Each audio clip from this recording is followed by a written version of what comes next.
lu fi waay def rek sa bopp. Touba nañ ko fi bàyyi seen manifestation yi bu ngeen koy def dem leen ba ca fu kenn xamul ngeen def ko fa. Touba du pour manifestation.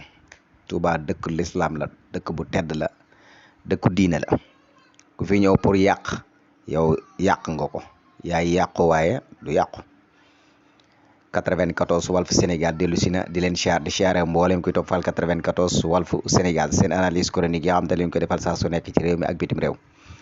jaajëfal nañ leen siyaar nañ leen way leen di toppal 94 Walf Sénégal. ñu ngi nuyu nag waa diaspora bi di leen nuyu lu baree bari, di leen jaajëfal bu baax, di leen wax rek way leen di ànd ak ñun saa su nekk. gis nañ ànd geeg yëpp, commentaire yi, partage bi, abonné bi, wax dëgg yàlla ñu ngi koy gis. ñu ngi leen ci jaajëfal bu baax a baax a baax. Sénégal moo jiitu, France topp ci, Italie topp ci, voilà Mauritanie topp ci, voilà Gambie ñëw, mooy sondage yi. voilà kan macha allah daal. voilà Touba manifestation yi nga xam dafay am ci dëkk bi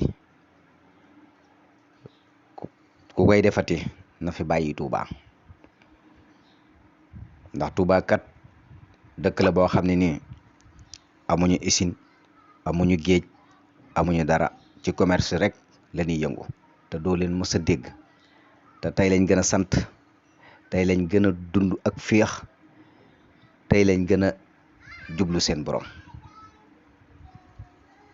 te yooyu yëpp amu fi. kon ay jàmbaar lañ. waaye nag bu ñu demee ba gis nañ ni maanaam am na yuy xew loo xam ne kenn daawu ko fooge ci dëkk bi, ñu naan dañuy taal ay panu ci Touba ak yu kenn xamut, yooyu moom nañ ko dakkal.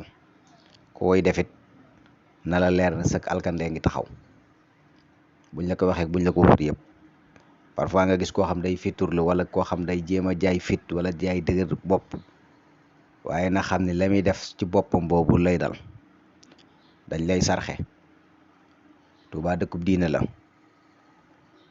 dëkk la boo xam ne nii yi ngeen nekk ñoom nekkuñu ci. yar leen seen doom yi.